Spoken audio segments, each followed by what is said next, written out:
So in this lecture, we're gonna discuss a little bit about what are these emerging memory technologies. We're gonna see some case studies and techniques that we have developed and other people have developed to enable these technologies. As we also discussed in the past, like DRAM, we showed a lot of scalability issues for DRAM. And it's true that we need to work on DRAM and make it smarter, like using intelligent memory controllers, such that you can push the boundaries and make DRAM better and better. But at the same time, it's also good to think about other memory technologies that they can potentially replace DRAM or some other also memory basically modules, not only DRAM.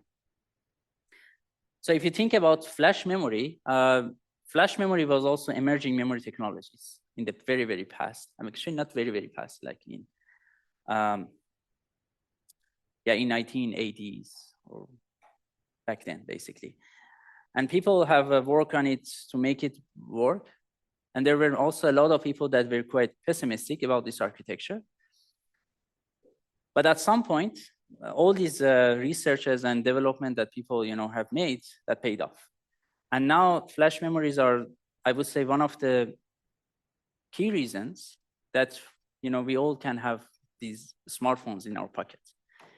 Otherwise, how can I carry a smartphone that has, for example, hard disk, and it's gonna like rotate in my pocket, it's just impossible, right? So we're gonna actually have a very thorough lecture on flash memory and solid state drives next week. So stay tuned for that. But today we are gonna also look into more, memory technologies, like they are still emerging. So flash memory is not considered emerging anymore, I would say. So it was emerging in the past. Okay. So we discussed a lot about limits of charge memory. Let's just, as a very quick reminder to jog your memory.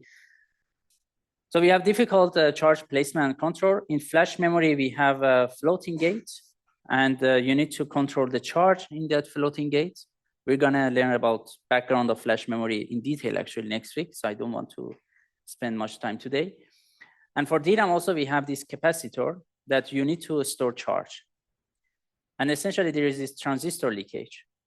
In flash also, you have some leakage. It's not that fast as DRAM. So in DRAM, you need frequent refresh. But in flash memory also, you need to do refresh at some point. So if you, for example, store data in your flash memory and don't touch your flash memory for a few years, it's very unlikely that you can recover your data nicely. There might be some data that you cannot even recover them at all. But fortunately, our flash memories are implemented and are integrated into SSDs now. And SSD use a quite intelligent controller, SSD controller and flash controller. And those controllers actually, do a lot of intelligent stuff to make flash work. But we're gonna learn about them next week, hopefully. Okay, so reliable sensing becomes difficult as charge storage unit size reduces. And that's quite understandable. So when you want to scale it down, it will get really smaller and smaller. And at some point, you cannot do reliable sensing because you cannot reliably store charge and you cannot reliably sense that charge. So that's why these architectures have fundamentally basically scaling issues. We discussed about different solutions, like the solution one was the new memory architectures that we want to overcome memory shortcomings with memory-centric system design, for example, novel memory architectures, interfaces, functions, better waste management that, for example, you have seen in our latency work, that we don't need to design always for the worst case thing, and also for the voltage, or for refreshing, for example. So there are some key issues to tackle, and we actually tackled many of them in the works that we have discussed in the past few weeks. Like to enable reliability at low cost, reduce energy, reduce latency. You have seen a lot in our lectures. How to improve bandwidth, how to reduce waste, and enable computation close to data. There were also some works that we didn't discuss, like compression. For example, we didn't discuss memory compression, that you can compress your data to improve your effective capacity. And that can be quite useful in order to provide, let's say, you can utilize your current memory capacity for more data. And that can actually solve some of the basically push for more scaling and scale. Because one reason to do more scaling and scaling is to provide capacity, provide density. But sometimes by using this compression, you can, for example, with the same capacity, you can store, let's say, 4 times, larger data. And these are some works that we also have discussed some of them in the past weeks. But now we want to focus on solution 2, which is emerging memory technologies. There are some emerging resistive memory technologies, and they seem more scalable than DRAM, and they are also non-volatile. Remember that DRAM is volatile, meaning that you need to have it connected to the, the electricity to keep it charged, and you need to also refresh it. But these resistive memory, they are non-volatile, so they don't need electricity to keep their data. There are some examples. Here, one, like phase change memory. Data is stored by changing phase of material. There is this material here, which we'll see about it in few next slides. But basically, depending on the phase of this material that can have 2 phases, amorphous and crystalline, you can consider like 0 and 1. You can decode it, encode it to that. And data read by detecting materials resistance. This actually PCM has been developed in 1960s, if I'm not mistaken. And this has been actually used in rewritable CDs. Because these PCM, like the material also has different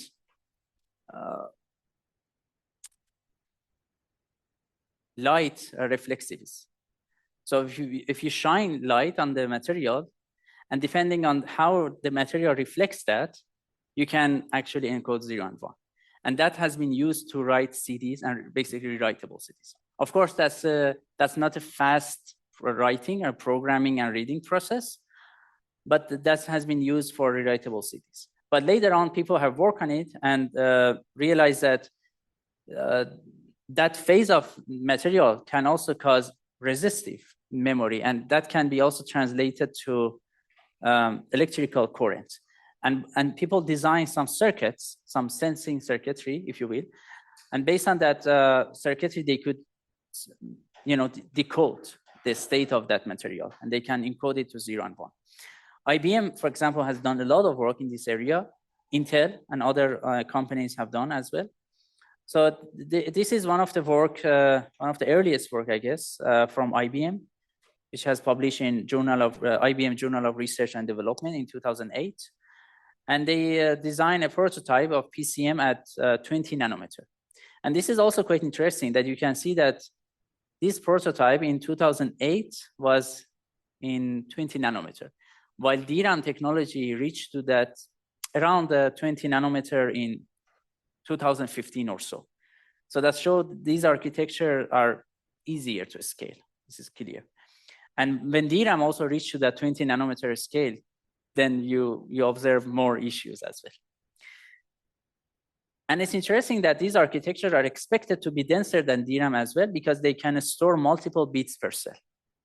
So here in my example, I said that you're resistive, you can encode it to 0 and 1, but if you chop that resistive window into, let's say, 4 regions, you can encode it to 2 bits, for example. Or if you chop it to 8 regions, you can encode it to 3 bits, for example. Of course, at some point, it might not be reliable, but this is possible. And people have done that, for example, flash memory that we're gonna see later. However, emerging technologies have many shortcomings. And the question is that, can they be enabled to replace, which is quite hard to achieve. But augmenting and surpass DRAM might be easier. I mean, by augmenting to DRAM might be easier. But basically, this is going to be the topic of this lecture that we're going to see. And we're going to actually touch upon all these techniques. Like, for example, can we replace DRAM completely with PCM? Or can we, but augmenting, can we use PCM and DRAM together? Or can we use some, so there are some also characteristics of these technologies that they are not available in DRAM. For example, as we discussed, these architecture, these memory technologies are non-volatile. That means you can, for example, use them for persistent memory. Currently, when you have persistent data, you always need to rely on your disk or SSD, essentially. But if you have a main memory, which is non-volatile, you can also consider that as a persistent memory, and you can program that and use that as a persistent memory. So that can actually improve the performance for many database, for example, applications, because you have much faster access for persistent memory. Yeah, we're going to see a lot about these topics. And here are some example works that we're going to also discuss today. Not all of them, of course. But yeah, so industry also look into this architecture. And this was one of the architectures that was commercialized. Intel obtained persistent memory in 2019. This is, of course, non-volatile memory based on 3D X-point technology. They call it 3D X-point technology, but if you really look into the data sheet and learn papers about it, it's essentially very much similar to PCM. So, yeah, but they call it 3D X-point. I'm not sure if it's still available to buy because Intel put this Optane out of the business, but in the past it was available. Maybe it's still available to buy, but not sure. Does anyone know? Yeah, but back then was also quite expensive to buy. But people have bought these DIMMs and they put these DIMMs to their computers, for example, as a replacement of the DRAM, for example, and they have done a lot of research on them, to how they can help. But that's good that we are also observing movement from industry for these emerging memory technologies. This paper is going to be one of the main papers that we're going to discuss today, that we want to discuss how we can architect phase change memory as a scalable DRAM alternative. So here we are quite aggressive. So we want to just replace DRAM completely with PCM, and then we want to see how it works. And then if it's not good, how can we fix it, shortcomings, or how can we eliminate them to make it happen? And yeah, so if you want to learn more, also you can check this, but we will also discuss this paper today. So now let's also before going into too much detail, let's discuss a little bit back about charge versus resistive memories. So in charge memory, like DRAM and flash, you write data by capturing charge and read data by detecting voltage, essentially. In resistive memory, like PCM, STT-MRAM that you're going to see later, and memory store that you're going to also see later, you write data by pulsing current, and you read data by detecting resistance R. So that's the main difference. There are promising resistive memory technologies like PCM that you inject current to change material phase, and resistance determined by phase. In STT-MRAM, you inject current to change magnet polarity. So in STT-MRAM, there is a magnet, quite a small magnet. You can call it nanomagnet, let's say, and resistance determined by polarity of that magnet, essentially. Memory store, RAM, and ReRAM that we're not going to discuss a lot about them today, but they also have similar, basically fundamentals, I would say, similar approach. Like you inject current to change atomic structure, and resistance determined by atom distance, basically. But basically, you can change there is a way that you can change or determine resistance. And that's the key difference here. That provides a lot of good things because resistance, as we discussed, is non-volatile. And for resistance, you can actually, fundamentally, you can basically scale it down easier. But at the same time, also provides some other issues. Like when you want to inject current and change these polarity, for example, in STM-RAM, change magnet polarity, or in PCM, change material phase, essentially you need to spend a lot of energy, a lot of temperature, and those will cause a lot of issues that we're gonna see. We will start with PCM. What is phase change memory? Phase change material is Colgonite glass, exists in two states: amorphous, which is low optical reflexivity and high electrical resistivity, and crystalline, which is high optical reflexivity and low electrical resistivity. So we already discussed that using these optical reflexivities, you can actually use that for rewritable CDs. But now we are more interested in their differences in electrical resistivity. So this is the PCM material that you have. Essentially, this is the material, and this is the heater, and the metal, which is the access. Like this is the access transistor here. And you can consider your resistance here as a variable resistance that you can tune the resistance by that. So PCM is a resistive memory, and in high resistance, you can encode it to 0, for example, and low resistance, you can encode it to 1. And PCM cell can be switched between states reliably and quickly, but that quickly we'll see. It's not that quick. It's not as quick as, for example, DRAM. So how does PCM work? When you want to write, you need to change a phase via current injection. So there's two basically fundamental operations: set and reset. For set, you need to sustain a current like this. You need to sustain current to heat cell above a temperature, like crystalline temperature. So you provide a current, and you need to keep it sustainable such that you can heat up that material above the temperature for crystalline. It's very important that you need to do it longer time. So that's the main difference here. For reset operation, you need to basically inject quite high current, so cell heated above melting temperature, and you quickly quench it. And that can cause, basically, you can get to amorphous, essentially, state. And then for reading, you need to detect phase via this material resistance, like you're in amorphous or crystalline.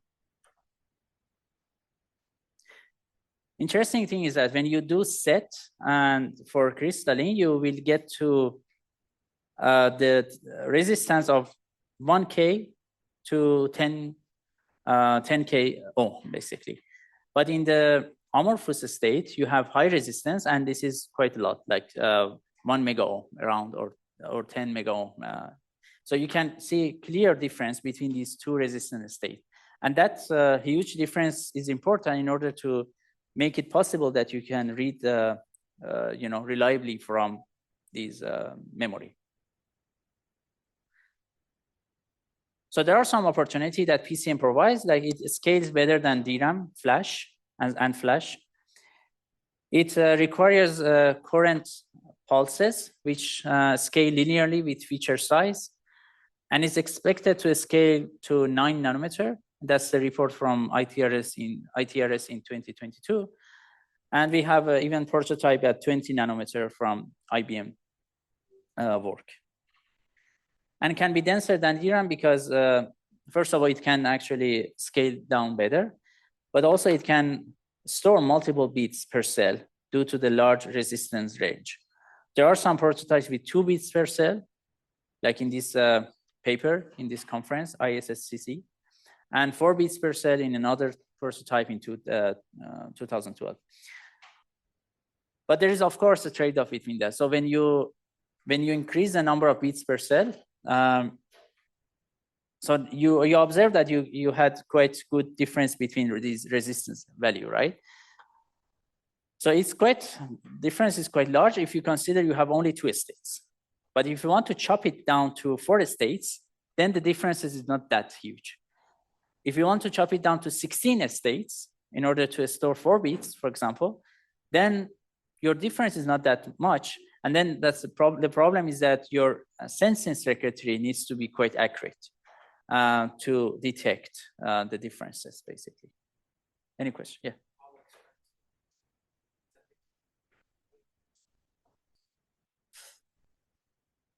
Like how expensive?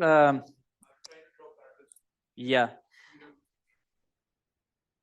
Yeah, here also it's not. Yeah, I cannot say it's cheap. It's expensive, of course. But similar to DRAM, the overhead can be amortized when you design a main memory because you are sharing that circuitry from several, for the whole array, for example. So if you want to have many small emerging memory technologies, and put all this sensing circuitry for all of them, then yes, the overhead might be actually huge, right? But as long as you have sensing circuitry and you are using that for a quite, big array, then the cost can be amortized. It's very similar to DRAM, of course, also.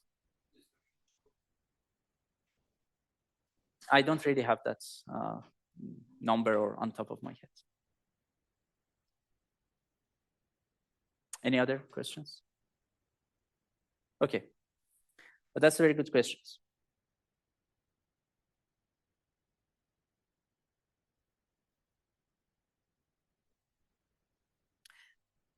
Yeah, and PCM is also non-volatile. It can retain data for more than 10 years at 85 centigrades, which is quite good. So without refreshing the PCM, the retention time is greater than 10 years. No refresh needed, low idle power. So here we will discuss that how we can chop this resistance value, like 1 and 0, we can chop it down to 2. We can also have multi-level cell PCM as we discussed, and you can chop it down, for example, chop this cell resistance window to 4, for example. Here you are storing 2 bits per cell. Then, of course, you have less margin between values and need more precise sensing modification of cell contents, higher latency and energy, and 2 times for reads, for example, and 4 times for writes. So compared to SLC, like single level cell PCM, here you need to spend more time and more energy in order to read and write, essentially, which makes sense, I guess. Does it make sense to you as well? Because you need to control it more, So phase change memory properties, we wanted to learn about PCM properties, and we did some survey prototypes from 2003 to 2008 from different conferences, including ITRS, electron devices meetings, for example, VLSI, and so on and so forth. And there were some people that they were working on that, and they were designing prototypes, reporting characteristics. So we look into all these numbers, and we come up with this table, essentially. So you can see that, for example, there are some prototypes that you don't know much, unfortunately.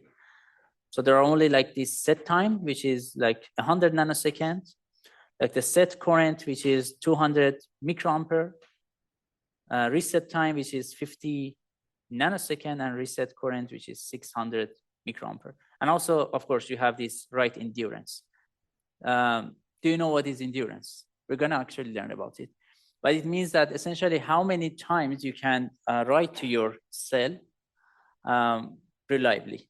So if you for example, in this prototype, if you write to that PCM cell more than 10 to the power 7, then you can think of like that your cell is going to be dead, basically. There are different reasons for that, and sometimes your cell is not dead, but it's not reliable. Then that means in order to avoid errors, you need much powerful, let's say, ECC thing, and that's gonna cause a lot of issues. But there are also some memories that after this endurance, they are completely dead. For example, they have this stuck at 0, for example. So every time you access it, you will only read 0, for example, So endurance is actually one of the unfortunate issues of all these emerging memory technologies, unfortunately. And you can see that endurance for PCM, like the survey that we had from different works, is ranging from 10 to the power 4, which is quite pessimistic in my opinion, to 10 to the power 9 or so, which seems a bit optimistic. So yeah, so you can see that basically when you want to do research on emerging memory technologies, you don't know much, unfortunately. So we look into many reports from prototypes, from industry, from academia, and we wanted to just get some numbers, but you can see that essentially these numbers are not also consistent much, because sometimes people have used different methodologies. People may have designed actually different sensing circuitry. So the sensing circuitry can be also different. So how are you gonna use these numbers? So yeah, that bring me also to this part of the doing research in emerging memory technologies or emerging technology. Essentially, it's not easy, and you always need to make some estimations, some guess, and working on a range of parameters is always a good idea. So it's very hard to pick on one parameter or say that, yeah, read latency of PCM is, for example, 4 times longer than DRAM. That might not be a very good decision. So it's better that you consider a range, for example, and you show the sensitivity of your design while you're varying this parameter, for example. Okay, let me discuss about this few next slide, and then we can take a break. So where can PCM fit in the system? We have this main memory, caches, and storage.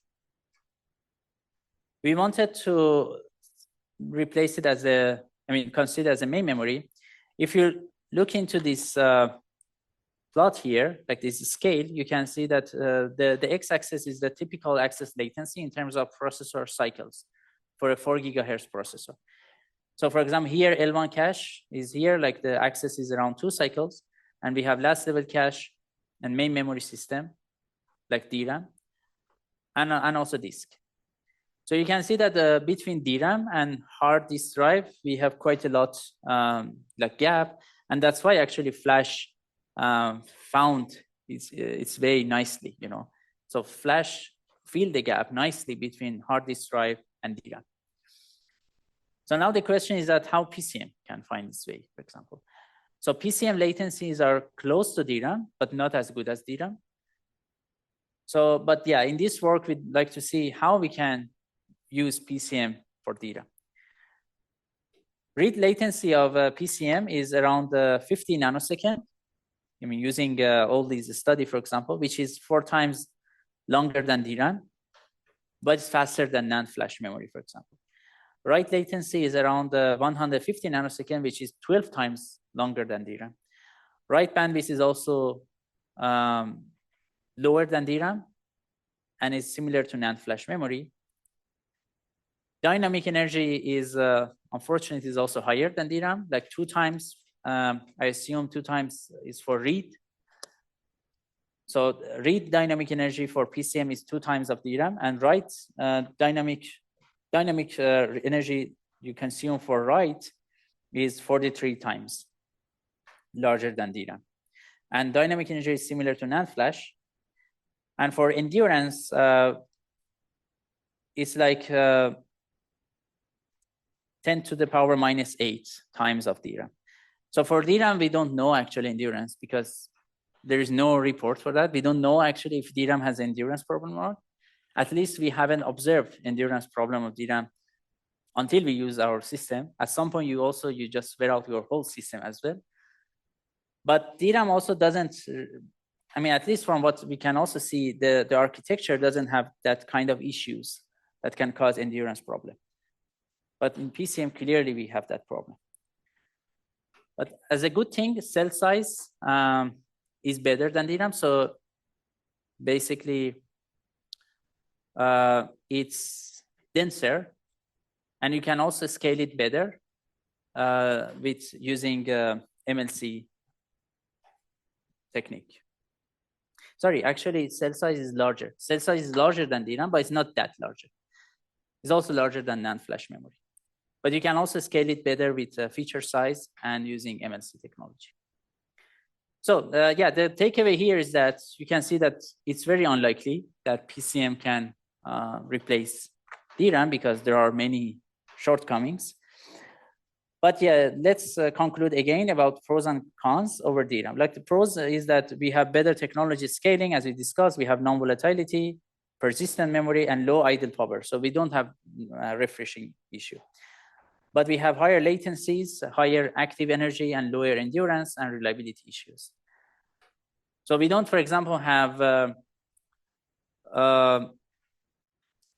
issues like RowHammer, for example, you know, that you have this read disturbance, for example, it's not, but you have similar other issues here as well in PCM, that accessing your PCM or memory at some point can cause some resistance shift. So your resistance window can shift. And if you don't update your references, you're going to read basically wrongly. And that's also the case for flash memory. And that's why we always need to update our reference voltage for flash memory as well. So there are challenges in enabling PCM at DRAM replacement. So to mitigate PCM shortcomings and find the right way to place PCM in the system. So here are different examples, like this system can be like completely DRAM. This one is most likely the way that we're gonna have PCM in the future, probably, if we have. It's gonna be kind of hybrid that you have both DRAM and PCM. And also a bit like more aggressive solution that you completely replace DRAM with PCM. So this work that we will discuss today is actually considered this hybrid solution, and this work that we're gonna also discuss consider completely replacement of DRAM. And that was one of the initial study that we want to replace DRAM completely with PCM.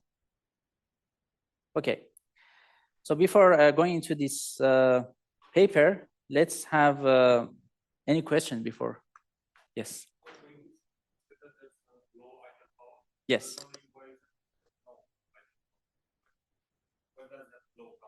So you have some circuitry, right? Sensing circuitry, and those are, you know, CMOS based probably or whatever. So they also consume some power. Yeah. Any other questions? I mean, that's one reason I can't think of, but can be also other things. Okay, so let's take a break until 2:35. So we want to completely replace DRAM with PCM in this work. And here are the numbers that we consider. Like for the latency is like 4 times higher read latency, 12 times longer write latency, energy is 2 times for read, and 43 times for writes, and endurance is also 10 to the power 8. So these are the numbers that we come up from all these surveys. And we did some simulation that with basically we replaced DRAM with PCM with in a 4-core, 4 megabyte L2 system. And PCM organized the same as DRAM. So we consider that basically PCM is designed as architecture is completely like the DRAM array, like the row buffer, banks, peripherals, everything the same. But we just consider that, okay, when you access that cell, you need to spend more time, you know, for time. So at the simulation level, you can do such things, right? So the long story short is that results are not good. So we have around 60% longer execution time, 2.2 times energy, higher energy, and 500-hour average lifetime. And this is actually average. There are some applications that basically the lifetime is even much lower, like for FFT, for example. And there are some applications that delay, like this is also 60% is on average. For some applications, our performance overhead is much more. So the results are not good. And that's kind of we were expecting, you know, by just replacing all these numbers. You cannot get good performance, of course, and good energy. But now the question is that, can we overcome these issues? And we look into it. So this paper have discussed different ideas that we don't have time to look into it, but I'm gonna only showcase 2 ideas of that paper. The first idea is that we can use multiple narrow row buffers in each PCM chip. So in DRAM, we have a big sense amplifier, because while you're reading from DRAM, read operation is disruptive, right? And you need to this sense amplifier to do this charge registration to make sure that everything is correct. But PCM doesn't have that issue, right? So you don't need that sense amplifier to be as big as the whole array, the whole like the row of the DRAM. So you can actually have a smaller size sense amplifier, and with that you gain some area, like area budget, and you can use that area budget to add some latches, some buffers. And with those latches and buffers, you can essentially hide latencies, so they can act as your cache, if you will. Make sense? Yeah.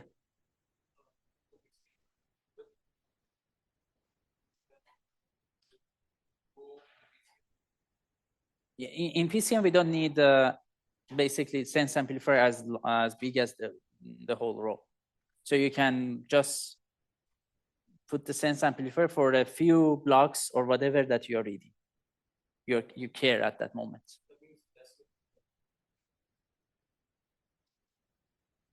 Yeah, it can come into, yes, less row buffer locality.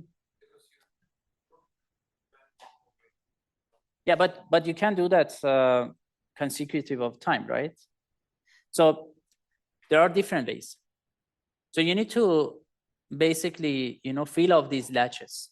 You can fill up these latches, and these latches can be filled up by this blocks or words from the same row, by reading, consecutively into the time, or you can actually fill up these latches from different rows.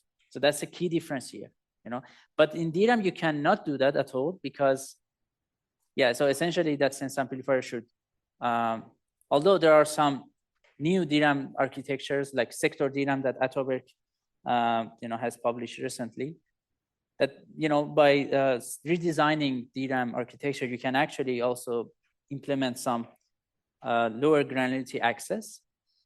But in general, it's not easy in DRAM. Yeah, that's a good question. The second idea is that we want to write into array at cache block or word granularity. So you don't need to.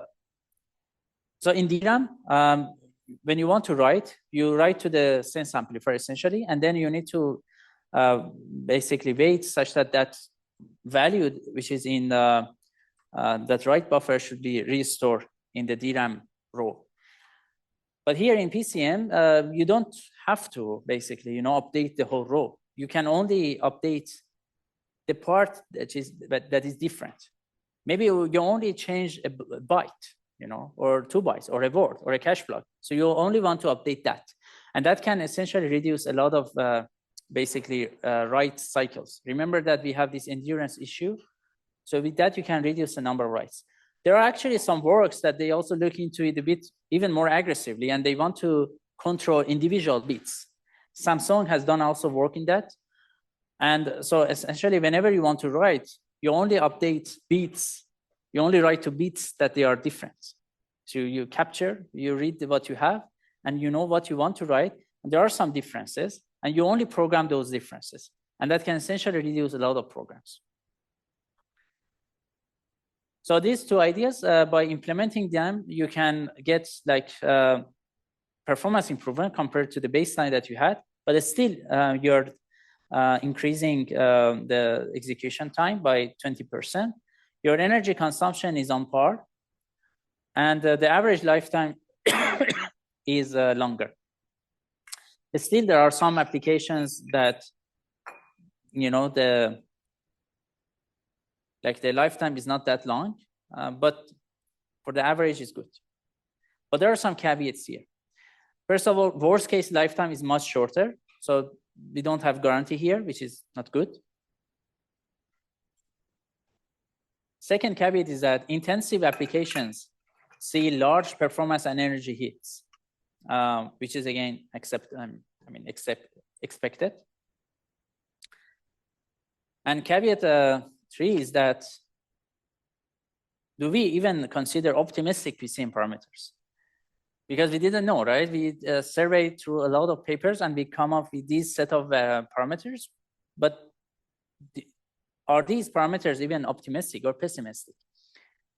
It turns out actually in future that some of these parameters was actually very optimistic. Some of them not that, maybe even pessimistic, but some of them optimistic. So that's the thing. So when you're, if you're thinking of completely replacing main memory with PCM, then you don't get performance improvement, while you get degradation. And also there are some issues like there is no guarantee on lifetime and many other things that we already discussed.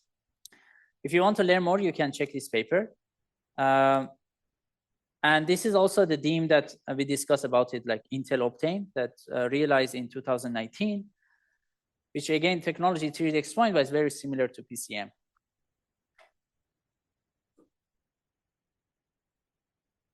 Yeah, and so of course, when you have this PCM-based main memory, you can also think about how you can do efficient data mapping and buffering techniques for multi-level cell phase change memories. I think I'm gonna, I have some slides for that a bit. So yeah, essentially, the thing is that when you, so when you have multi-level cells, like here, you're storing 2 bits in one cell. So you have different latencies when you want to write, essentially. You can see that, right? So you need to, if you want to write 1-1, you can actually do it quite fast. But when you want to write 1-0, you need to wait more, and 0-1 longer, and 0-0 longer. So that's the difference. So then we have this observation that we have asymmetry in reads. The read latency and energy of bit 1 is lower than of bit 0. Why is that? You can actually see here. Like the bit 1 is the most significant bit. You know, in order to ensure the most significant bit, you only need to wait until T2, right? But if you want to make sure about the least significant bit, you need to wait until T4. So you have this asymmetric.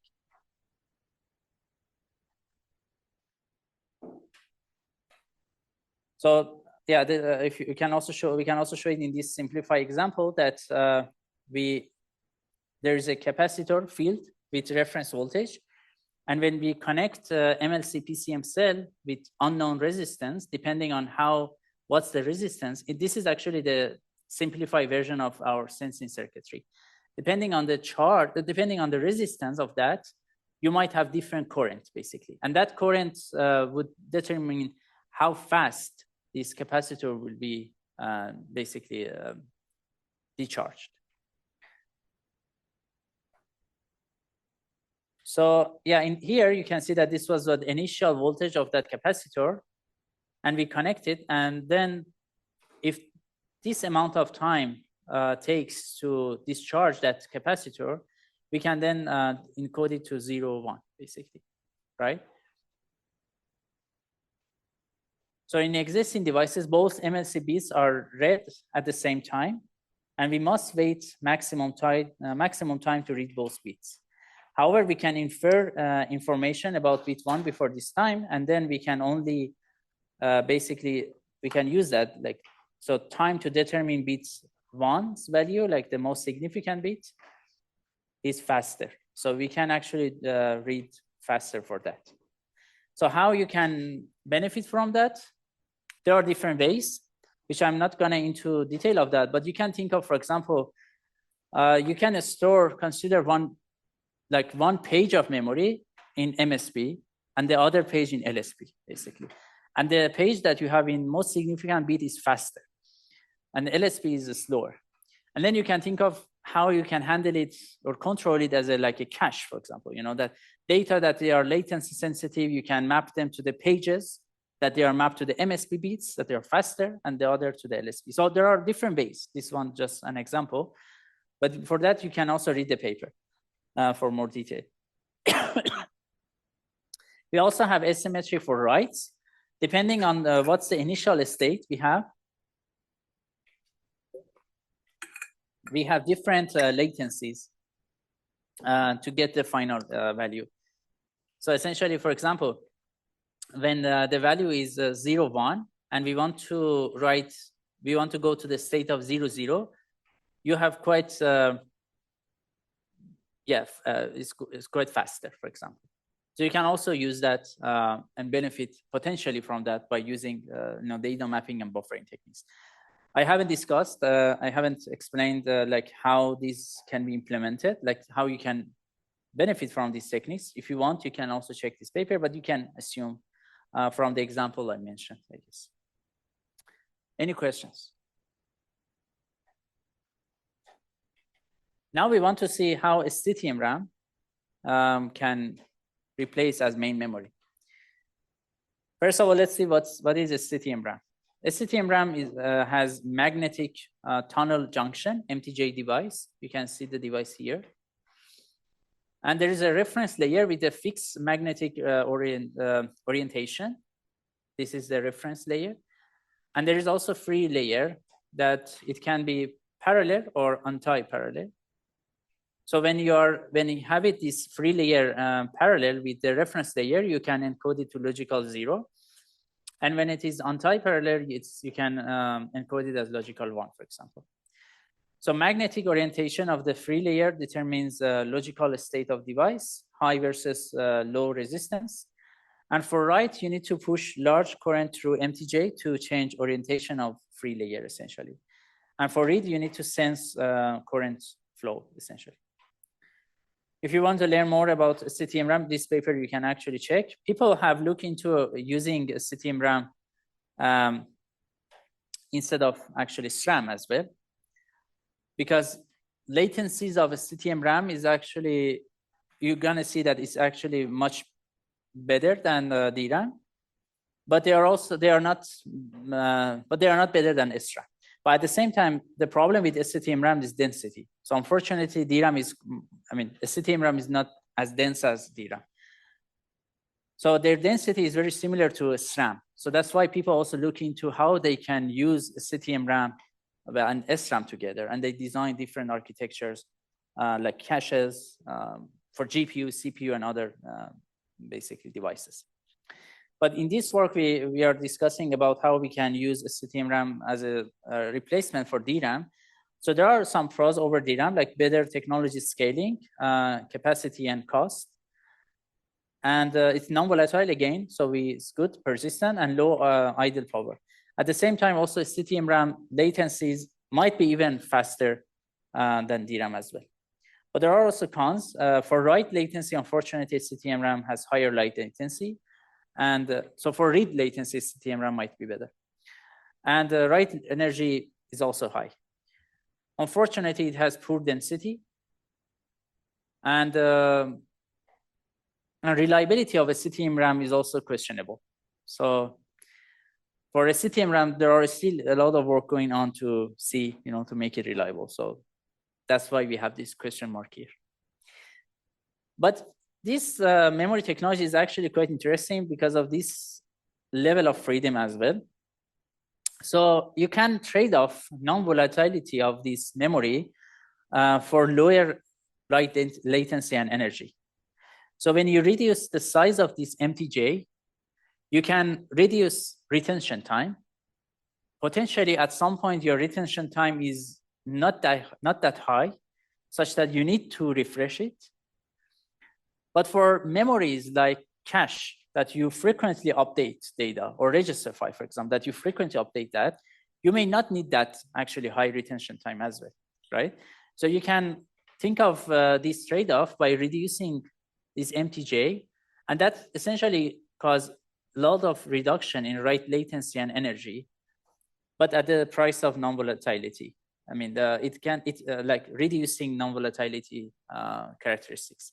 So at some point, your STT-MRAM actually needs refreshing, and people look into it. People are even looking to designing different STT-MRAM architectures in one chip, like as a cache.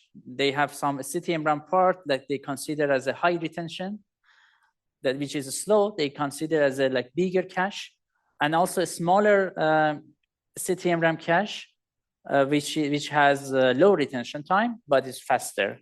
And they try to, cache most of the important, like the working set in that basically smaller resistance, like the STT-MRAM cache. So it's quite interesting that you have this level of freedom and you can do a lot of trade-off analysis here as well. So by architecting a STT-MRAM as main memory, you can see in the same methodology, you can see that we have less performance loss compared to PCM. So it's only 6%. And we even have 60% energy saving compared to DRAM, which is good. So that's why actually STT-MRAM has some potential to basically replace DRAM, but at the same time, the problem, as I said, is its density and its reliability. So it's not still clear. And you can check this paper for more detail as well if you are. But now let's look into the other approach, which is hybrid main memory. Remember this picture from the past that we discussed about like having like CPU and different controller. So you have DRAM controller, for example, that control DRAM, which is fast and durable. However, it's small, leaky, volatile, and high cost. And there can be another memory technology like phase change memory, which is large, non-volatile, and low cost. However, it's slow, wears out, and has high active energy. So while using these two together, hopefully you're gonna benefit from, to achieve the best of multiple technologies. So that's the idea of using this as a hybrid memory. But of course, this also has a lot of challenges. For example, how do you map your data? How you decide which data should go to DRAM, which should go to PCM, for example, how you migrate them, and or are you going to architect it as a cache, like the DRAM is going to be the cache for PCM, or DRAM is part of the memory address space? So like DRAM and phase change memory together, constructs the whole memory address space. So that's if that's the case, then the programmer needs to work on it as well. Like, use some, have some instructions to store data in DRAM part, or some instructions to store data in PCM part, for example, or compiler can also help. But it can be also as a cache, like DRAM can be cache for the PCM. I should also say that this doesn't need to be at the only main memory. There has been work that people try to like use this hybrid STT-MRAM, SRAM cache, for example. In my PhD, actually, I did also research on designing hybrid register file that I used the SRAM with a non-volatile memory as a GPU register file. So it can be also in that level at the register file of GPU, for example. It can be actually also at the storage system that you have different storage devices with different characteristics, and you want to design it this hybrid technique. But this is quite interesting. So the goal is to like providing the best of multiple metrics with multiple memory technologies. And that's the area that basically heterogeneity comes to play, and configurable, programmable memory systems. Of course, as I said, there are many questions or challenges to address, like are we designing as a cache versus main memory, as I discussed? What should be the granularity of the data movement or management? It should be fine grain or coarse grain. It should be hardware control or software or hardware software cooperative. As you can guess, probably should be hardware software cooperative. When to migrate data, because migration is always costly. So when to schedule it, essentially. And how to design a scalable and efficient large cache. Sometimes if you want to use it as a cache, that cache is going to be quite large. It can be like tens of or hundreds of like gigabytes, right? So that cache is quite large. So how do you design it? Like the tag array is going to be also huge. So these are very important questions and hard questions that they are hard to answer. But one option is that we can consider DRAM as a cache for PCM. So PCM is the main memory, and DRAM caches memory rows and blocks. The benefit is that it reduces latency on DRAM cache hit, and it also does write filtering. So it can improve it can eliminate the write endurance problem of PCM. And memory controller hardware should manage the DRAM cache. So benefits is that it eliminates system software overhead. But there are at least 3 issues. So what data should be placed in DRAM versus kept in PCM? So how you're going to manage your cache intelligently, essentially. And what's the granularity of data movement across them, and how to design a low-cost hardware manage the DRAM cache. So there are 2 idea directions here, like locality-aware data placement and chip tag stores and dynamic granularity that we're going to also see a little bit later. So DRAM as a cache for PCM, the goal, as we discussed, is that achieve the best of both DRAM and PCM, or NVM.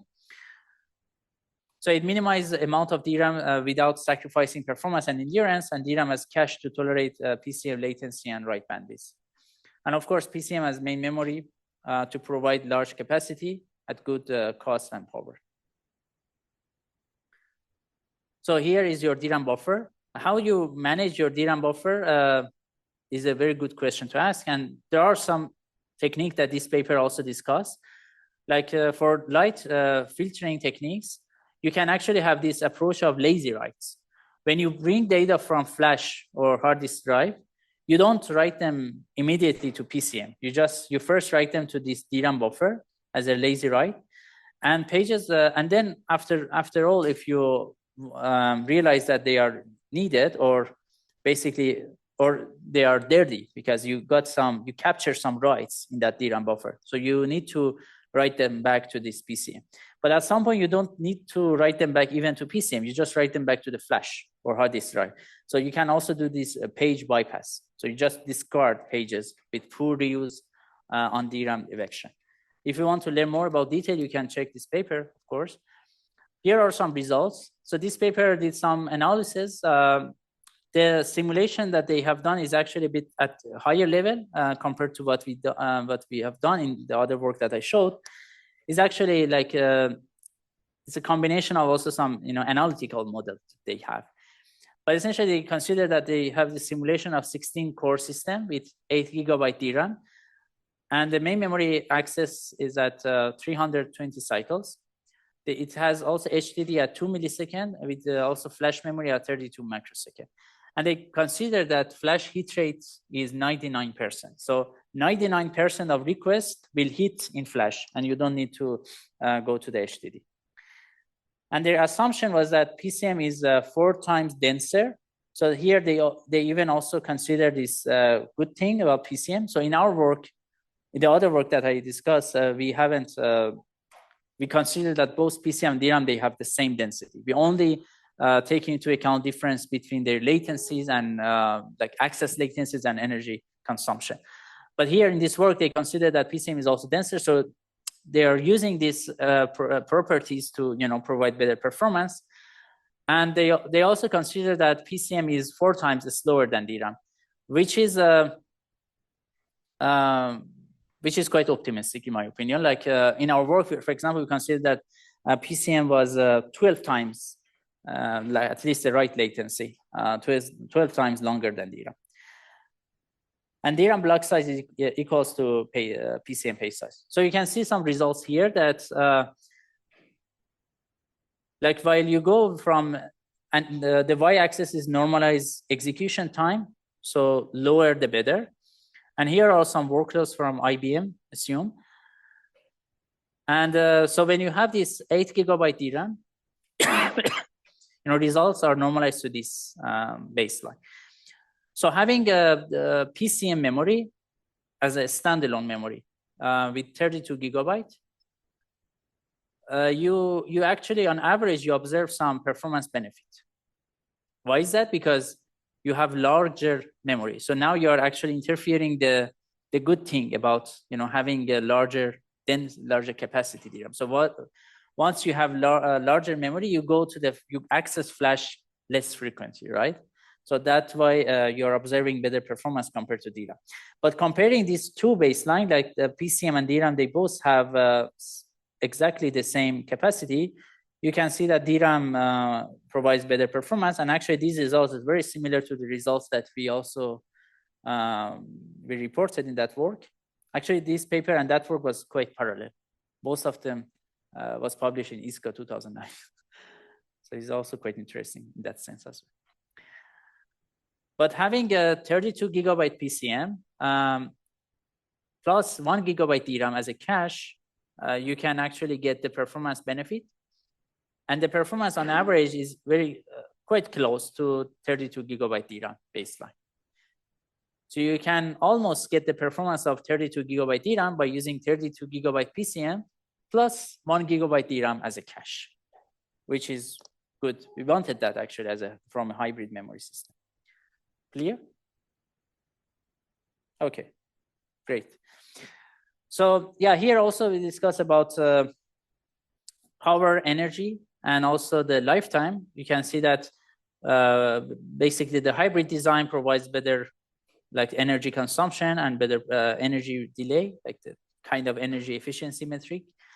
And the average lifetime is around also 10 years. But of course, there is no guarantees because worst case scenario can actually wear out your system quite fast.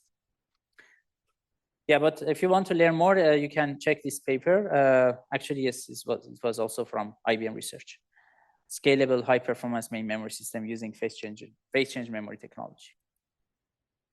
Any question? Yes.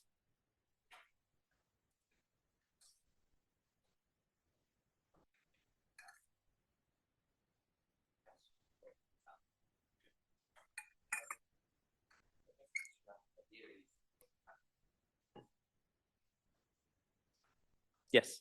Yeah.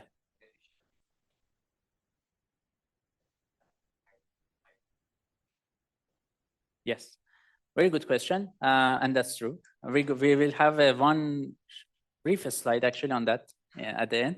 But yeah, potentially that's actually one of the issues as well. In DRAM, you need to do that cold boot attack, but you really need to, cold your DRAM a lot, to very low temperatures, such that retention time is long enough, such that you can just remove your DRAM from that system and put it on another system. But with non-volatile memory, everything is there, like non-volatile, right? So potentially you can actually steal data and have security issues. And people have done research on that as well. Very good question. Not question, actually, I would say very good comment. Okay, great. So let's think about this data placement in hybrid memory at a little bit higher abstraction. So essentially, you have these cores, caches, and memory controllers, and several channels can be. And one channel can be memory A, which is fast and small, and channel B can be memory B, which is large and slow. And the idea is that you want to basically allocate your pages to these different memories. So at some point, you move page 2, you migrate page 2 to channel A because you want to have faster access. But the problem is that, so it caused some data movement. But in addition to that, now you also have some contention on channel A. So it can also come at the price of some lower bandwidths if you implement like this as well. So which memory do we place each page in to maximize system performance? These are the questions. But at the same time, you should also answer other questions that like you shouldn't basically make channel B idle and potentially cause load balance issues. Okay. So data placement between DRAM and PCM, the idea is that how to characterize data access patterns and guide data placement in hybrid memory. Like there are workloads that they have streaming access. So when you have a stream access, they can be as fast in PCM as in DRAM. However, in random accesses, they are much faster in DRAM. Because for random access, you need to pay for access latency.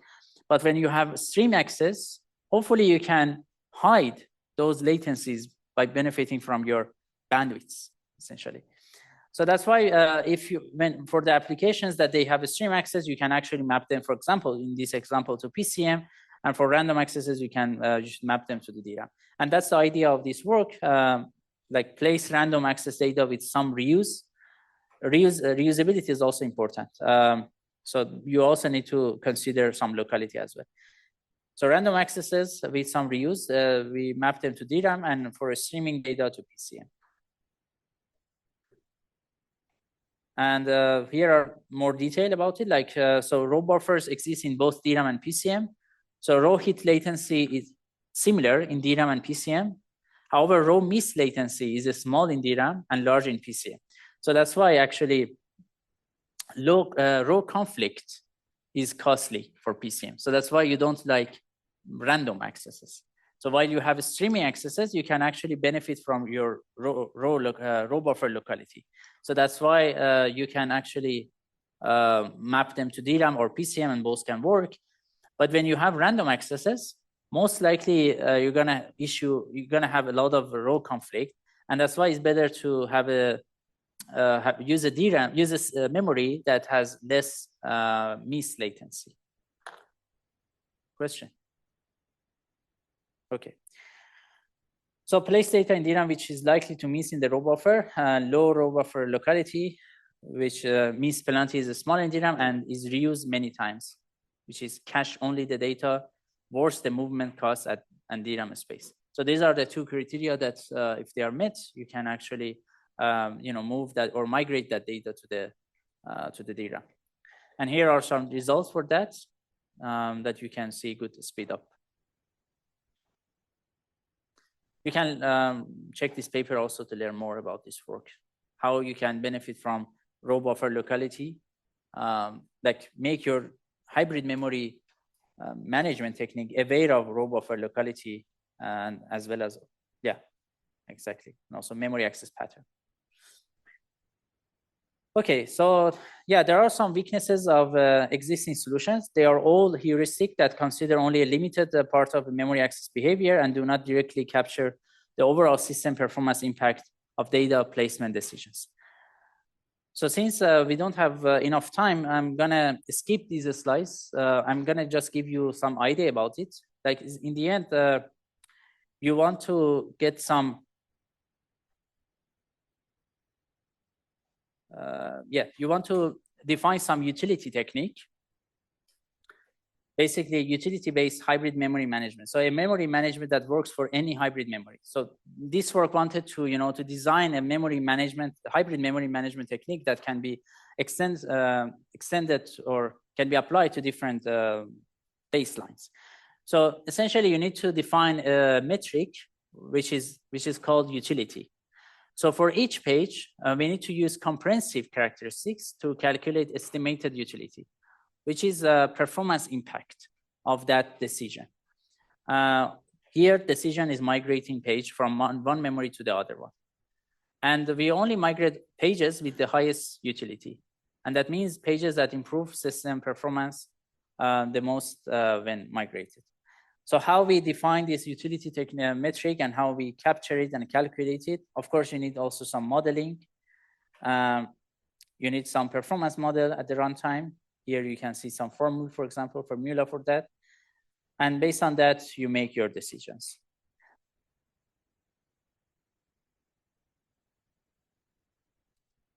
Yeah, but you can learn more about it as a part of your potential learning, reading as well, that you can do from homework 3, I guess. Okay, so any questions so far? Yes.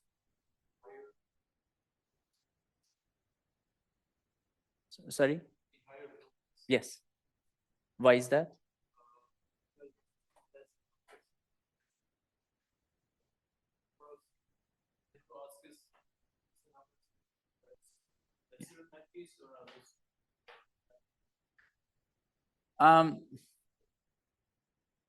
Yeah, you can. I think you can consider the same size in that example. Yeah, in that sense. Yeah, exactly. No, so the thing is that when you have miss in row buffer locality, you need to pay for. When you have miss in row buffer, you need to read, again, you need to sense a PCM row, right? And you need to pay for PCM access latency. But when you have row hit, you just need to pay for kind of a SRAM access latency, right? Because row buffer is essentially the SRAM memory kind of things, right? Okay. So yeah, there are a challenge and opportunity, like enabling an emerging technology to augment DRAM and managing hybrid memories, and designing effective large DRAM cache is one issue here. So let's also look into this problem that we have with large DRAM caches. So when you have this large DRAM cache, it requires a large metadata like tag plus block-based information store. How do we design an efficient DRAM cache, basically? So when you issue a load request, you first check you want to see if the data can be achieved from this DRAM cache, right? So you need to check the metadata. So you need to access it, and then if it's hit, you can get the data from DRAM, basically. Otherwise, you should go to the PCM. So the idea is that how we store tags. So if you store tags in the same, one idea is that we can store tags in the same row as data in the DRAM. So in your DRAM row, you have cache blocks, and also you have tags.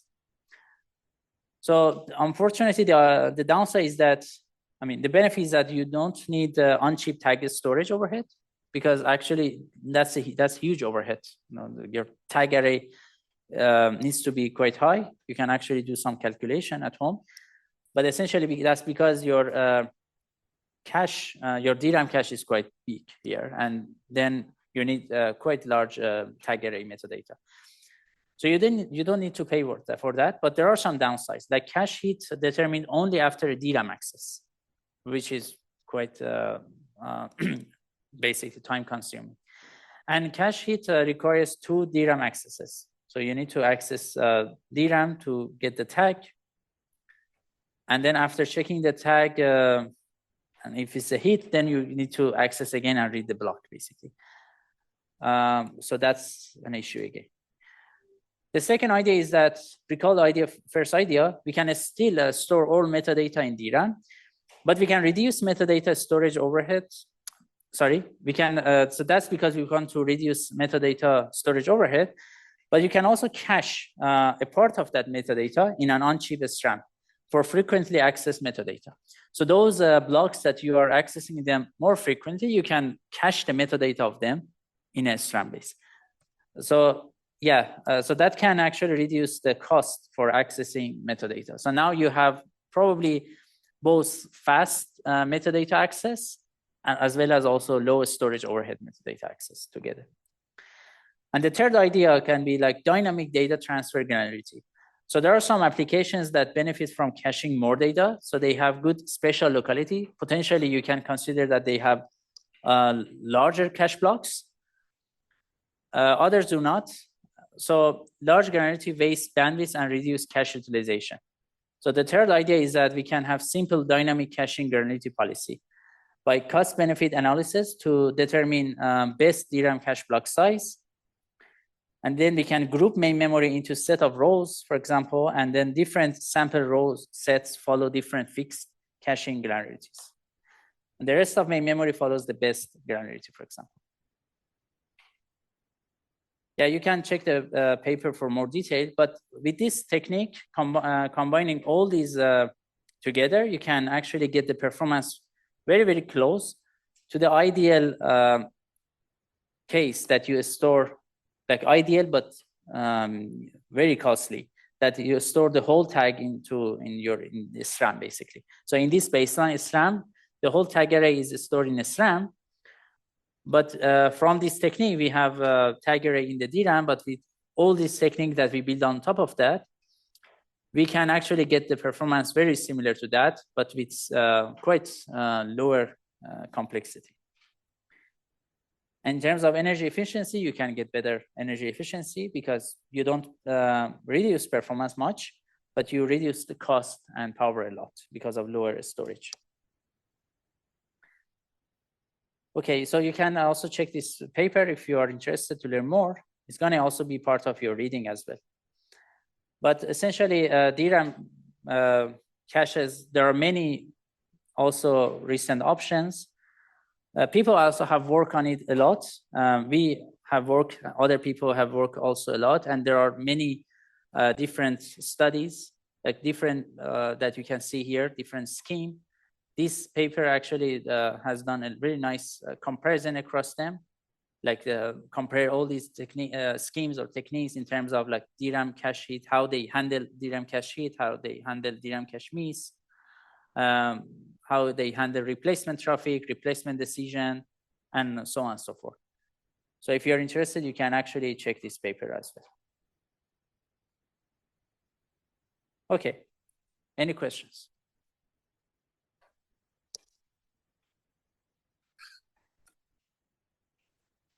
So now I want to look into other opportunities with emerging memory technologies.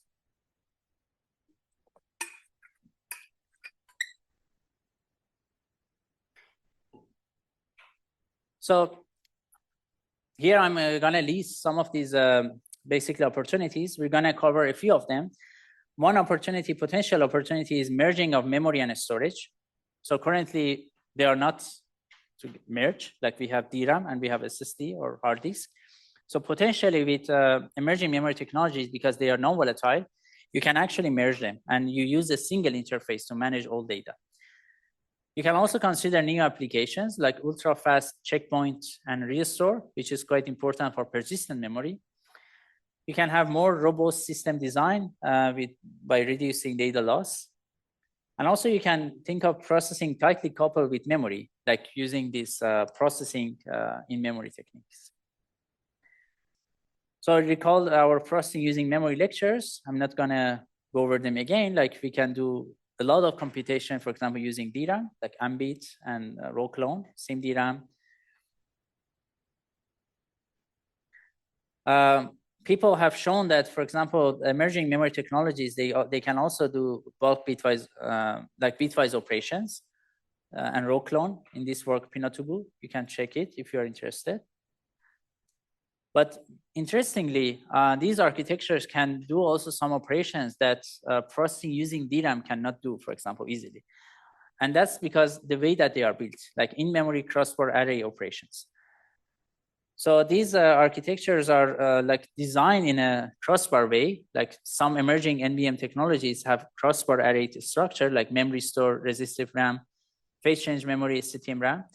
And these crossbar arrays can be used to perform dot product operations using analog computation capability. So by doing dot product operations, potentially you can do matrix vector multiplication. Potentially you can do neural network, convolutional neural network, so and many other these techniques. So they can operate on multiple pieces of data using Kirchhoff's law. And bit-line current is so that's Kirchhoff's law, right? Bit-line current is the sum of products of word line voltages times conductive of each cell. And computation is in analog domain, so inside the crossbar array. So that's why you need pre-flash circuitry, like digital to analog and analog to digital conversion for the inputs and outputs. Here is then one example. So you can see we have these digital to analog converters. And here is your crossbar array. This is a sample and hold, if I'm not mistaken. Like you can think of as a latch, that you sample your analog data current here. And you have analog to digital converter here. So essentially what's happening here is that the voltage that you apply here, which can be determined based on your input vector. So you have some input values like 0 and 1. And you use this DAC, like digital to analog converter, to map them to some voltage value, right? So these voltages can cause some current to this line, depending on the conductance of this resistor. And then the current value in this basically bit line is going to be sum of these current values based on Kirchhoff's law, right? So that's why you can see that this is actually kind of dot product, So you can use this analog perspective and then use it, that convert it to digital to do easily dot product. And people have done it. So I already explained this. You can also see it more from this like animations. So like this is the current value that you can get. So essentially you can consider that, for example, you have this input array, and this is your matrix, your weight matrix, and you can have your weight matrices as the resistive value in your crossbar array, and then you input all these values to the input voltages, and then you get the output essentially. So that can implement, yeah.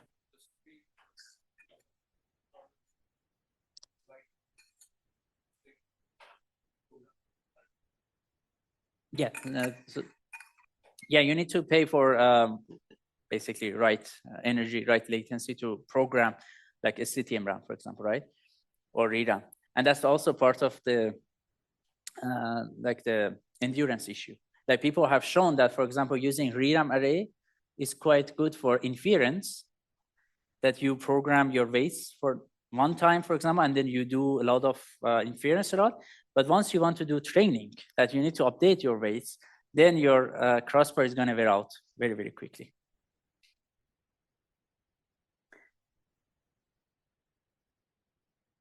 Yeah, so, and this has been actually basically presented first in, like, you know, people have used it for accelerating convolutional neural network in Isaac paper, for example.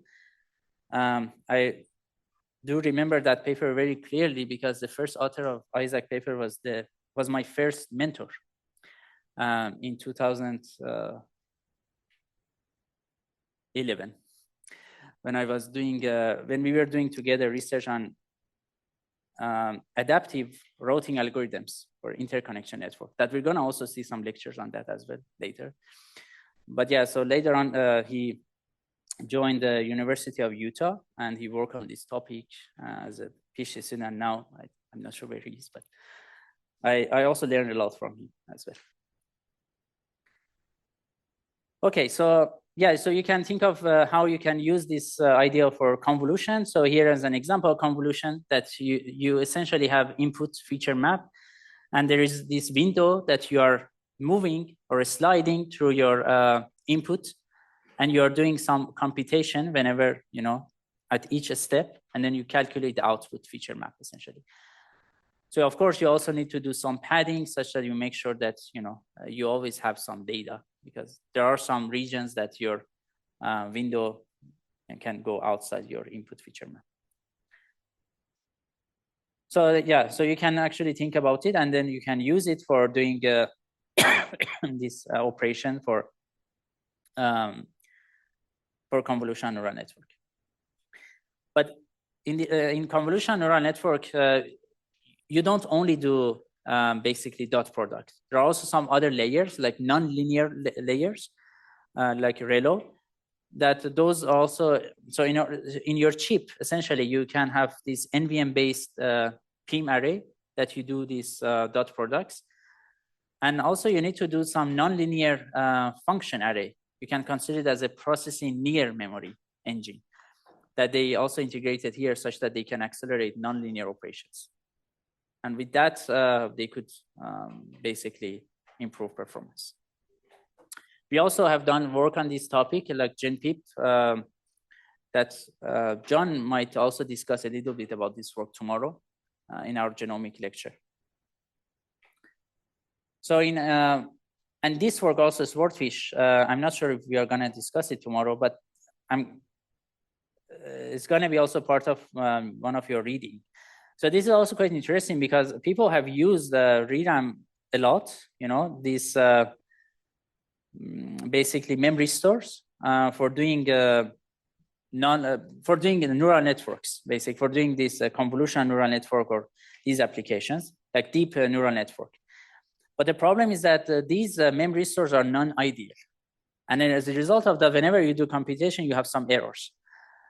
So this work actually tried to look into how these errors can make your, assumptions wrong, and how these, essentially you get accuracy loss or performance loss by using these memories. So it's very good to know about all these issues, such that you can design techniques to overcome them. Yeah, this is the Isaac paper that I mentioned, and also other papers in this area that people have developed. And it's also part of, I would say, lecture in also systolic array and convolution. If you're interested, that's a beautiful topic that you can also check from Professor Mutlu's lecture.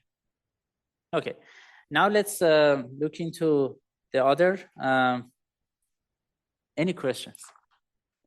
I like to finish the lecture, and it's doable actually, but it might be at the price of no break. But is it fine, or do you guys prefer have a very short break, like 2 or 3 minutes?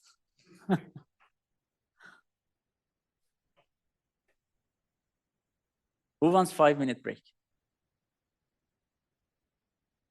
Okay, then I will continue. Apparently, the topic is quite fascinating. Okay. So we discussed about merging of memory and storage. Let's jump into it a little bit more. So you can have actually, so this is a conventional system essentially, right? You have memory and you have a storage. And so processor access DRAM with instructions, with load and store instructions. However, to access disk, we need to go into IO block, basically subsystem, IO block, basically stack. And you need to open file, read the IO, and then update and whatever. So that shows that whenever you want to access storage, you need to pay for a operating system overhead, essentially. And that wasn't the case in very, very early in this computer system, that we had a core memory. If you know about it, there was core memory that people used that as a main memory, as a storage, as everything. That wasn't also very big memory, but that was the only memory that people had.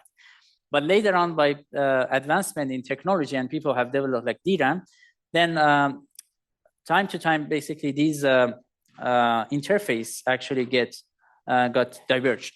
So now we have different interfaces to access main memory and also access storage. So we know that hard disk drive is non-volatile, but it's slow and block addressable. And we know that DRAM is volatile, fast, and byte addressable. At the same time, we also know that there are some non-volatile memory like PCM or STM RAM that they are relatively fast, at least compared to flash memory or hard disk drive. And they are byte addressable and they are non-volatile. So now the question is that, can we use these non-volatile memories to combine memory and storage such that we have one shared interface across them? So that's the idea of a two-level memory and storage model. So the traditional two-level storage model is a bottleneck with NVM. The reason is that,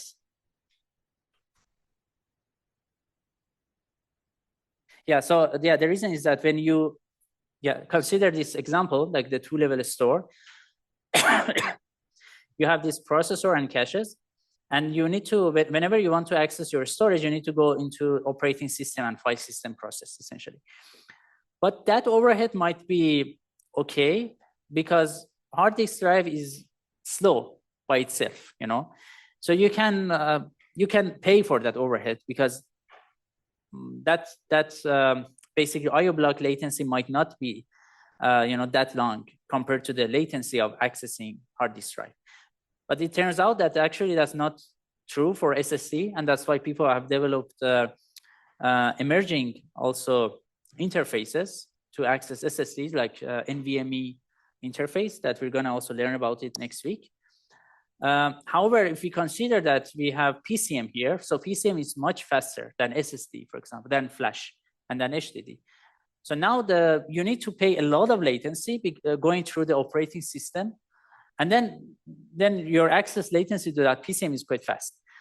So clearly that's not a good decision. So now you can see that this design of two-level is a bottleneck while we are using NVM, non-volatile memory, as a storage. So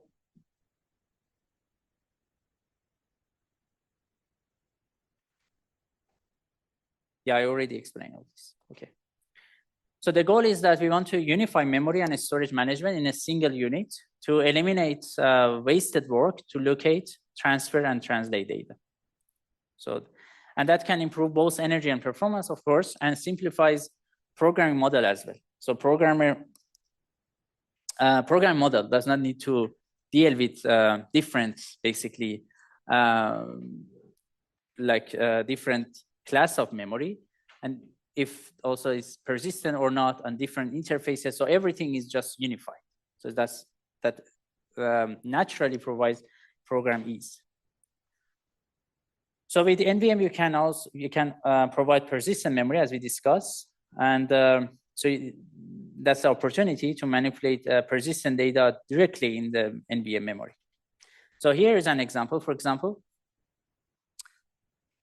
so you have different memory modules like DRAM, flash, NVM, and HDD, like different memory technology, let's say, and they are all at the hardware, but you are unifying the interface as a persistent memory manager, essentially. And you access this persistent memory manager between load and store, and this manager will access DRAM, flash, NVM, and HDD. So processor will only see this load and store, essentially, in the end. And there are also some hints from software, OS, and runtime, and you can use these hints to map your data intelligently across DRAM, flash, NVM, and HDD, essentially. So here's a very easy, let's say, example of persistent object. There's a file that you just allocated as a persistent object, and then you can map that file persistent object to flash or NVM or HDD, depending on the basically characteristics of that. Yeah, as I said, persistent memory manager uses access and hint information to allocate, locate, and migrate and access data in the heterogeneous array of devices.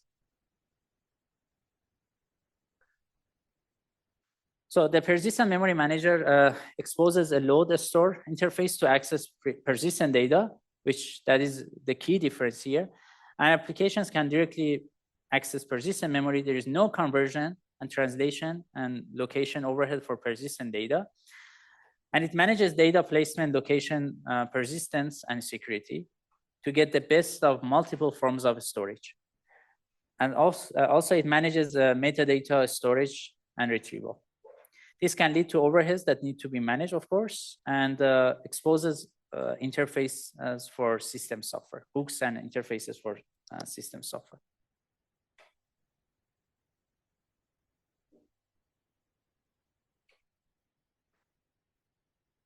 Okay, so for efficient data mapping among heterogeneous devices, just to give you some idea about it, like a persistent memory exposes a large persistent address space, but it may use many different devices to satisfy this goal, like from fast, low capacity, volatile DRAM to slow, high capacity, non-volatile HDD or flash. So you have different, basically, memory technologies or storage devices that you can manage them nicely. And there are also other NVM devices in between. So performance and energy can benefit from good placement of data among these devices. That's why you really need to learn from these hints and map your data nicely, and utilizing the strengths of each device and avoiding their weaknesses if possible. For example, consider two important application characteristics like locality and persistence. Here is one example, like you have one applications, like database applications, like columns in a column store that are scanned through only infrequently placed on flash. So clearly it has less locality because like it's infrequently and also you scan through, but it is persistent because it's part of your database. So in this like two-dimensional let's say characteristics, you can classify it as this node. At the same time, there can be some application like frequently updated index for a content delivery network like CDN. And that is has more locality and also temporary. So you need to place it here. And that's where you can actually manage your basically your storage, your persistent memory. So we evaluated this idea using these systems. We consider that we have HDD baseline, like the traditional system with volatile DRAM memory and persistent HDD storage. We also, so of course, this has the overhead of operating system and file system code and buffering, as well as also HDD access latency. We also consider NVM baseline, which is exactly the same as HDD baseline, but HDD is replaced with NVM. So that's the good thing is that it still the problem is that we have that operating system and file system overhead, but because of this two-level storage model, but you have faster access compared to HDD. Unfortunately, back then we didn't have, let's say, SSD baseline as well. There should be also flash or SSD baseline here as well, but that's one of the limitations of this work. And persistent memory that we use only NVM and no DRAM to ensure full system persistence. And all data access using loads and stores. So there is no two-level storage model essentially. And it does not waste time on system calls, and data is manipulated directly on the NVM device. So you can see that from going from HDD 2-level to NVM 2-level, we got 24 times speed up, which is quite good because NVM is quite fast. And by going from NVM 2-level to persistent memory, we are getting like 5 times speed up still. So, and that shows also the effectiveness of this idea. I believe flash memory is somewhere around here, if you have it, like because the latency of flash memory, is much better than HDD. Like for example, accessing HDD takes around 10 milliseconds. But accessing read latency of SSD, considering all other latency going on, can be around like 200 microseconds or so, for example. So it is like orders of magnitude faster access by using flash memory. And in terms of energy, also you can observe quite great speed up when we use persistent memory. If you want to learn more, you can also check this paper for more detail. But yeah, so these are like challenge and opportunity that we also discuss here, like the combined memory and storage in a unified interface to all data. And so industry have done work on it. I mean, this slide I have shown multiple times today, but this obtained memory, people actually have shown that how they can add this obtained memory insert it as one of the DIMMs of the system, and you can see that it's actually like DDR DIMMs basically, right? And then they use it as a persistent memory, and people develop libraries that they can use this obtained memory as the persistent memory, and they report result compared to having a DRAM like as a non-persistent memory and a storage SSD as a persistent memory that you have.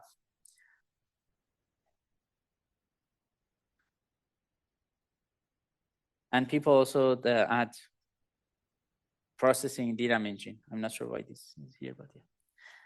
Anyway, so there are many also challenges in persistent memory. One key challenge that I would like to point it out here is that how to ensure consistency of system data if all memory is persistent. Like there are two extremes, like programmer transparent, let the system handle it.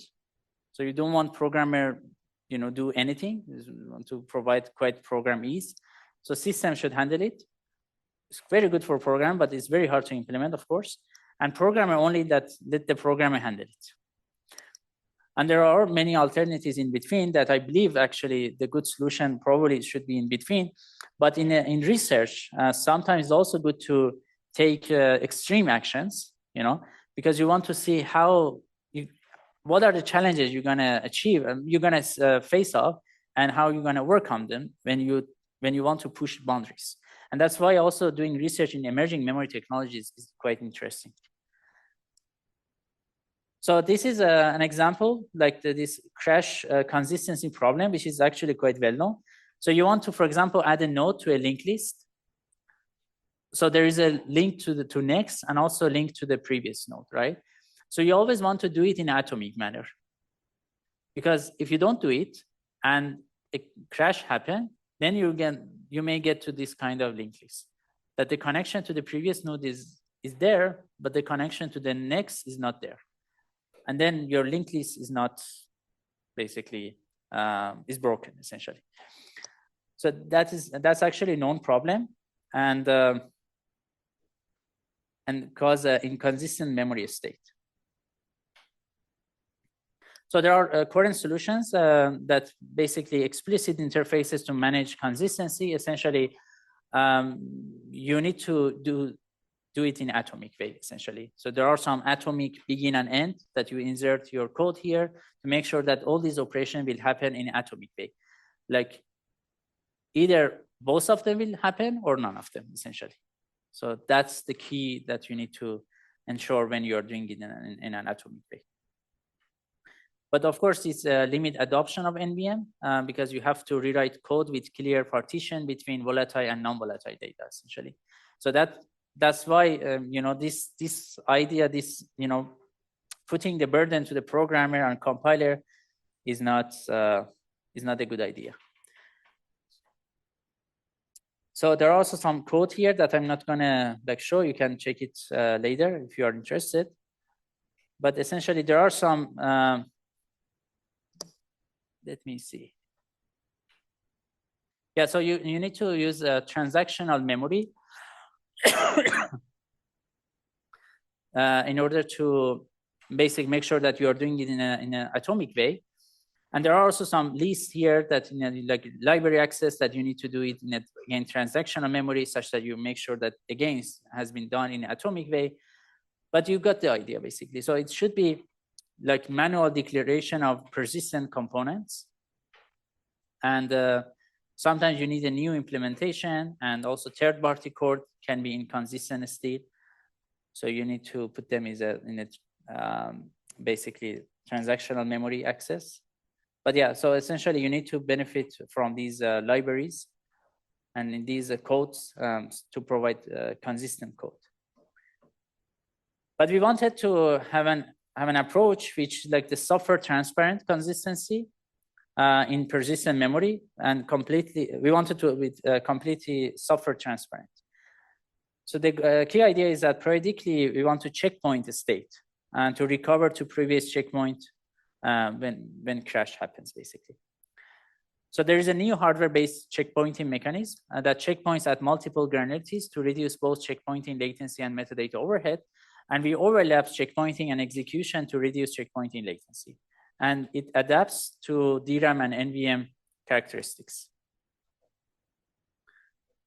So we have done a lot of work in this, and that wasn't really easy. And it's not also easy.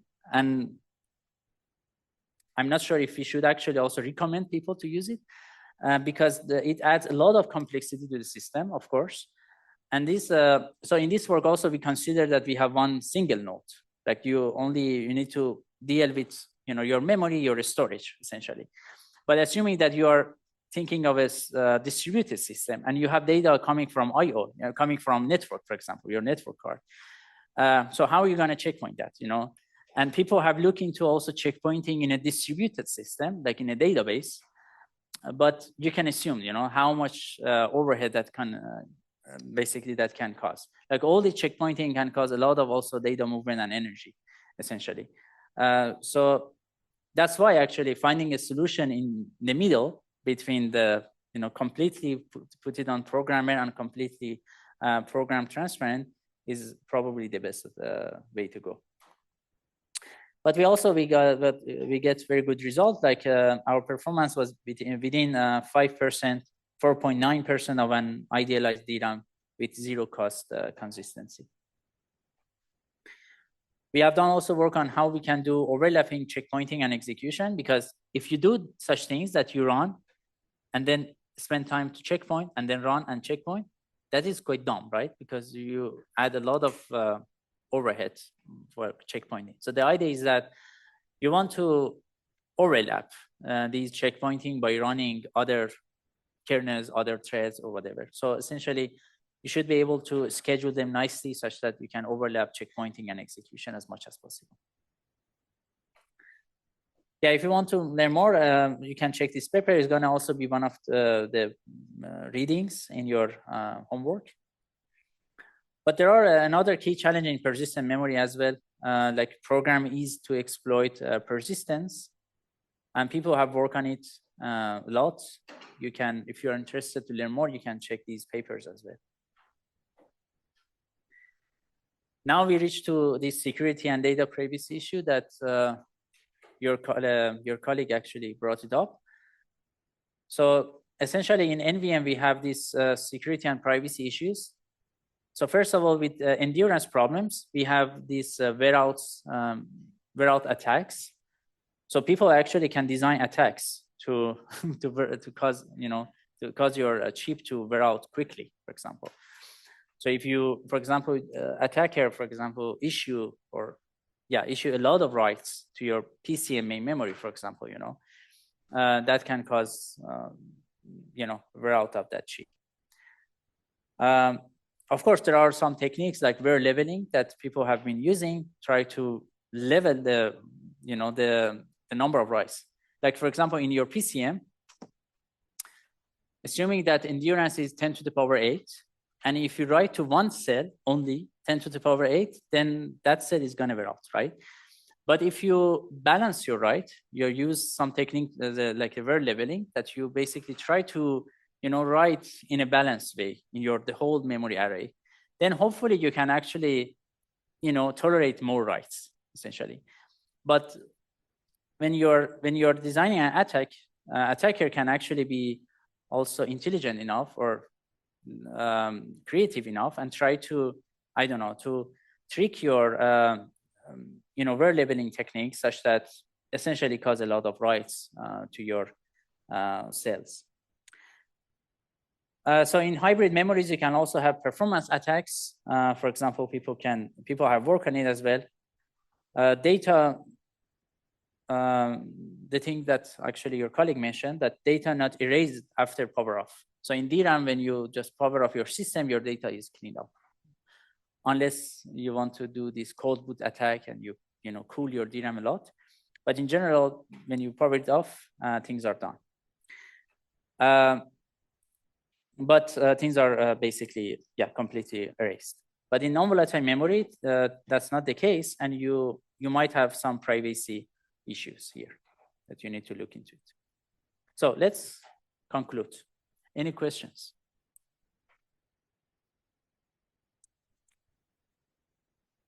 I was a bit fast in some slides, but I tried to convey key ideas as much as possible. So hopefully you got the very good insights, some good insights from this lecture. So the future of emerging technologies is bright, regardless of challenges in underlying technology and overlying problems, requirements. It can enable orders of magnitude of improvements and new applications and compute systems. And yet we have to think across the stack, as we discuss all the time, and design to enabling systems.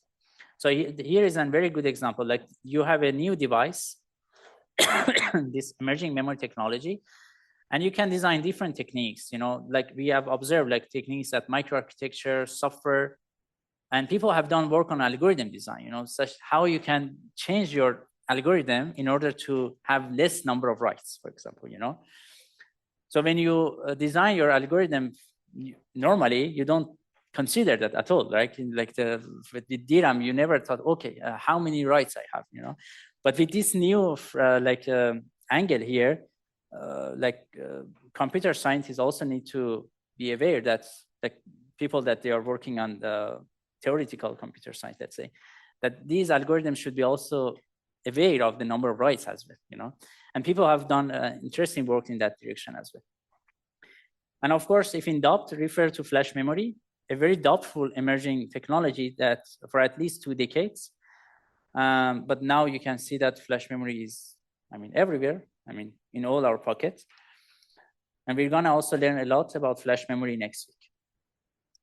There are many research and design opportunities in this area, like enabling completely persistent memory, as we also discussed, computation in or using NVM-based memories, hybrid memory systems, security and privacy issues in persistent memory, reliability and endurance-related problems, virtual memory systems for NVM, and like example is virtual block interface.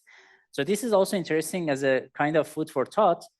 Like the reason that virtual memory has emerged is that basically your main memory was not large enough, and that actually made that was making life for programmer quite hard. The way that they wanted to design programs. So people have developed this brilliant idea of virtual memory that gives illusion of much bigger memory, but using this NVM, you can actually have quite large memory.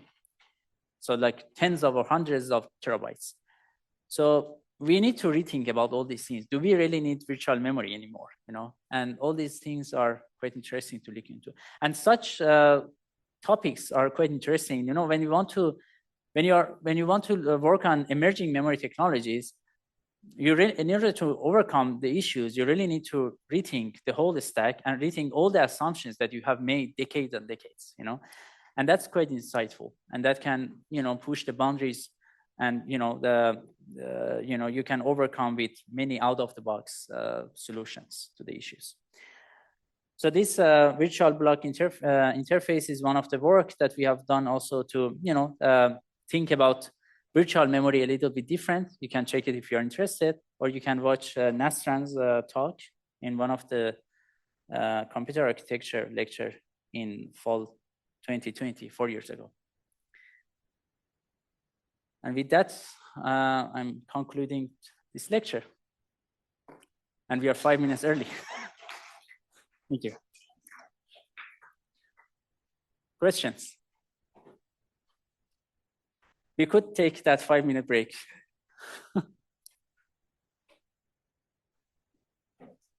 Okay, then I'll see you all tomorrow. Have fun.